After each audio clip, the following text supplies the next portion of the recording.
Hi friends, welcome to Akshaya.com. இன்னைக்கு இந்த வீடியோவில் ரொம்ப சிம்பிளாக செய்யக்கூடிய ஒரு ஈஸியான டேஸ்டியான சைட் டிஷ் ரெசிபி முட்டைக்கோஸ் பால் கறி ரெசிபி எப்படி செய்யத்தான் பார்க்க போகிறோம். முட்டைக்கோஸில் இது வரைக்கும் இது மாதிரி செஞ்சே இருக்க மாட்டீங்க. கண்டிப்பாக ஒரு முறை ட்ரை பண்ணி பாருங்கள். சப்பாத்தி, பூரி, தோசை, இட்லி, சாதம் எல்லாத்தோடுமே அருமையாக பக்காவான காம்பினேஷனாக இருக்கும்.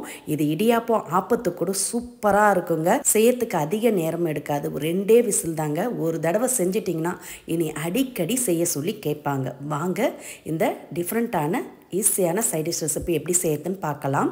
அதுக்கு ஃபஸ்ட்டு மிக்சர் ஜாரில் மசாலா அரைச்சிக்கலாம்.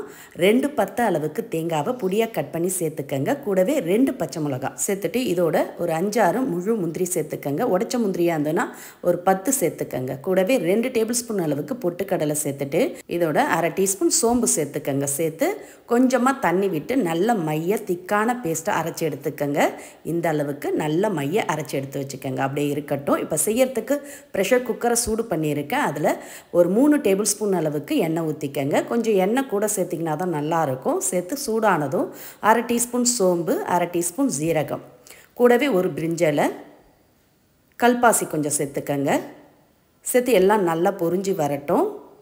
ஜீரகம் சோம்பு நல்லா பொரிஞ்சதும் இதோட 2 மீடியம் சைஸ் வெங்காயத்தை பொடியாக கட் பண்ணி சேர்த்துக்கங்க. கூடவே ஃப்ரெஷ்ஷான கருவேப்பிலை கொஞ்சம், 2 பச்சை மிளகாய் கீரி சேர்த்துக்கங்க. இந்த சைட் டிஷ்ஷில் நம்ம மிளகாய் தூள்லாம் எதுவுமே சேர்க்க போகிறதில்ல. வெறும் பச்சை மிளகாயோட காரம் தான். நம்ம மசாலா அரைக்க பார்த்து 2 மிளகாய் சேர்த்துருக்கோம். கூடவே 2 பச்சை மிளகாய் கீரி சேர்த்துக்கங்க. சேர்த்து நல்லா வதக்கிக்கங்க. வதக்க பார்த்தே 1 டீஸ்பூன் இஞ்சி பூண்டு விழுதும் சேர்த்து நல்லா கலந்துட்டு இது கூட 2 பழுத்த பெரிய சைஸ் தக்காளி பொடியாக கட் பண்ணி சேர்த்துக்கங்க. சேர்த்து அதையும் நல்லா வதக்கிக்கங்க. தக்காளி நல்லா மசிஞ்சு வரணும். அந்த அளவுக்கு நல்லா வதக்கிக்கங்க. எந்த அளவுக்கு நீங்கள் வெங்காயம் தக்காளி வதக்குறீங்களோ அந்த அளவுக்கு சுவை கூடுதலாக இருக்கும். இப்போ தக்காளி நல்லா மசிய வதங்கி எடுத்து இதோட அரை டீஸ்பூன் கரம் மசாலா பொடி, 1 டீஸ்பூன் மல்லிப்பொடி சேர்த்துட்டு கூடவே இந்த சைட் டிஷ்ஷுக்கு தேவையான அளவு உப்பு சேர்த்துக்குங்க. நான் 1 டீஸ்பூன் அளவுக்கு உப்பு சேர்க்குறேன். சேர்த்து மசாலாவோட பச்சை வாசனை போகிற அளவுக்கு நல்லா கலந்துட்டு இதோட நம்ம அரைச்சி எடுத்து வச்ச தேங்காய் விழுதை சேர்த்துக்கங்க. தேங்காய் விழுது எல்லாத்தையும் சேர்த்துட்டு மிக்சர் ஜாரில் ஒரு 200 ml கிட்ட தண்ணி ஊற்றி நல்லா அலசி ஊற்றிக்கங்க. உங்களுக்கு கிரேவி எந்த அளவுக்கு தேவையோ அந்த அளவுக்கு நீங்கள் தண்ணீர் சேர்த்துக்கலாம். நான் 200 ml அளவு தான் தண்ணி சேர்த்துருக்கேன். இந்த அளவுக்கு சேர்த்திங்கன்னா தான் கரெக்டான பதத்தில் இருக்கும். இப்போ சேர்த்து நல்லா ஒரு முறை கலந்துடுங்க. கலந்துட்டு இதை அப்படியே ஒரு பிளேட் போட்டு மூடி 3லேருந்து 4 நிமிஷத்துக்கு அப்படியே கொதிக்க விடுங்க.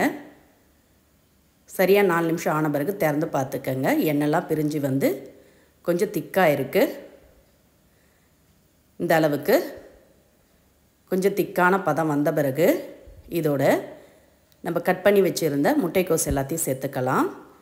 நான் அதுக்கு 300 கிராம் அளவுக்கு முட்டைக்கோஸ் சாப்பரில் பொடியாக கட் பண்ணி சேர்த்துருக்கேன். நீங்கள் கையால் கட் பண்ணுற மாதிரி இருந்தால் கூட நல்லா நைஸாக கட் பண்ணி சேர்த்துக்கங்க. அப்போ தான் இந்த கிரேவிக்கு நல்லாயிருக்கும். பாருங்கள், நல்லா பொடிசாக கட் பண்ணி சேர்த்து நல்லா எல்லா இடம் பரவுற மாதிரி கலந்துக்கங்க.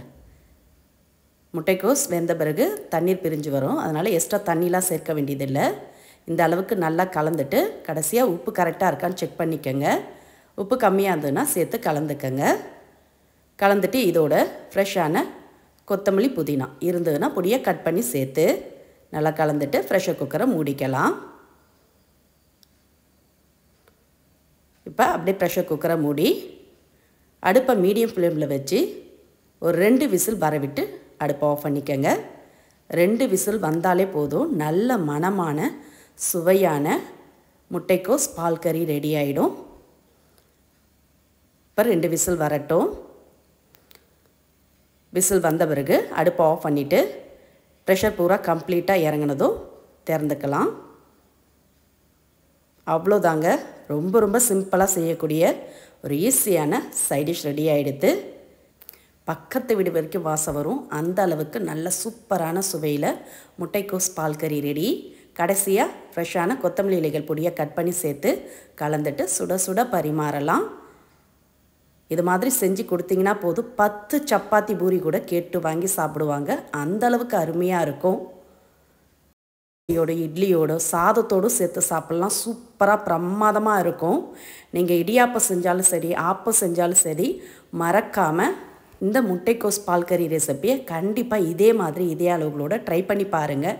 ட்ரை பண்ணி பார்த்துட்டு உங்களோட கருத்துக்களை கமெண்டில் தெரிவிங்க. இந்த ஈஸியாக செய்யக்கூடிய டிஃப்ரெண்ட்டான சைடிஷ் ரெசிபி உங்களுக்கு பிடிச்சிருந்தா வீடியோக்கு ஒரு லைக் கொடுங்க. ஃப்ரெண்ட்ஸ் அண்ட் ரிலேட்டிவோட வீடியோவை நிறைய ஷேர் பண்ணுங்கள்.